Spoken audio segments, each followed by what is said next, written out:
Welcome back. All right, so news of the day video for all you fine people on the internet for your Thursday, December the 29th, almost to the end of 2022.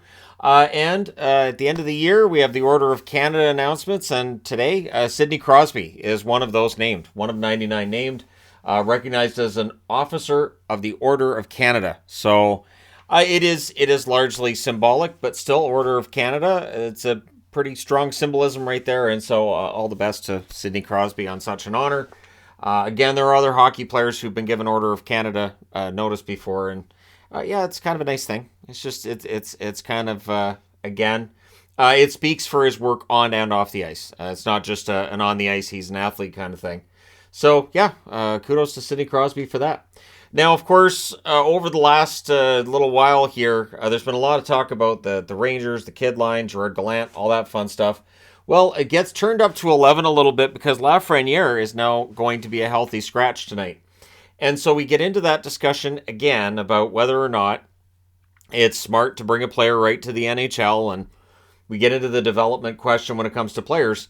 And again, every player develops differently. Not every player develops the same. So what works for one may not work for the other. And with Lafreniere, it just hasn't worked so far. I don't think he's going to end up on the block because I can't see the Rangers giving him up and watch him, because you watch him go to another team and probably become a star. I still think the star is there. There are glimpses of it in his game. He's still very young, so him being a healthy scratch I don't think is that big of a deal, but I understand why it's being talked about. Because, of course, for the Rangers, there have been discussions about Gerard Gallant and how well he's coaching this team, and the development of guys like Kakko and Lafreniere. It either is going to fall upon those who are in charge of developing these players, or it's going to fall on the general manager. And if you look at Lafreniere and all the reports before he was drafted, there was talk of him being one of the most talented players to come out of juniors in a long time. They didn't want to use the word generational, but there's a lot of generational talk when it comes to Lafreniere before he's drafted. So, yeah, Lafreniere hasn't lived up to that billing, but I think that talent is still there. He's young enough that it can still manifest itself, and so we'll see. We'll see what happens and whether this is just a one-off and he's a healthy scratch just tonight, or if there's more healthy scratches in his future. If you're a Rangers fan, let me know what you think the Rangers should do with Lafreniere and Kakko too. While we're at it, where you think that would what do you think would help their development and make them the star players that they were expected to be when they were drafted by the Rangers? Waiver wire news. So guys have been going on waivers. Guys went on waivers yesterday. I didn't really talk about it.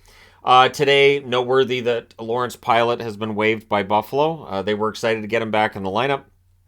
And so him being waived, he's a blue liner. There's a possibility somebody might look and pick him up. But yeah, so Pilot's on waivers today. We'll see. He probably clears. Of course, for Buffalo tonight, they're at home against Detroit. It is their first home game. Their first game altogether since the blizzard. Absolutely horrendous storm. It has been a deadly storm as well. And so the Sabres have already said that they will have the locals in their thoughts when they go out for this one. It could be a big game for the Sabres, is what I'm saying. It is possible the Sabres go out there tonight and have a really good game, in that they have a lot that they're fighting for, right? So we'll see. But I mean, Buffalo's been playing well lately, anyways, too. So we'll see. But hopefully everything is settling down in that part of the world, and that's it for the really nasty snowstorms for a while. Tonight, of course, is an interesting night if you're a Canucks fan and if you're a Jets fan. It is game number 1,000 for Sam Gagner, and it is against Vancouver. Gagner, of course, has had 9 lives when it comes to his NHL career. Every time we think he's done, he comes back. And so him reaching game 1,000 feels like a huge accomplishment.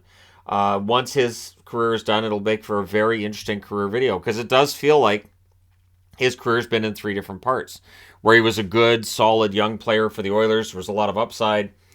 He ends up getting that contract with the Canucks that he never quite lives up to. He ends up in the minors, and now he's back in the NHL. He's playing a regular role with the Winnipeg Jets. So it's been an up and down run for him, and he's been through a number of teams as well. I think it would be a very interesting video on Gagner, but I do anticipate he'll probably go for the rest of this year, maybe a couple more years after. But yeah, 1,000 games is quite the accomplishment for him. Yesterday's action at the World Juniors, Slovakia beat the U.S. 6-3. Canada beat Germany 11-2. So that'll keep the Wolves at bay for now. Today's games, which some of these are already finished or underway, but because there may be people watching this who are looking forward to watching these games later, may have had them recorded.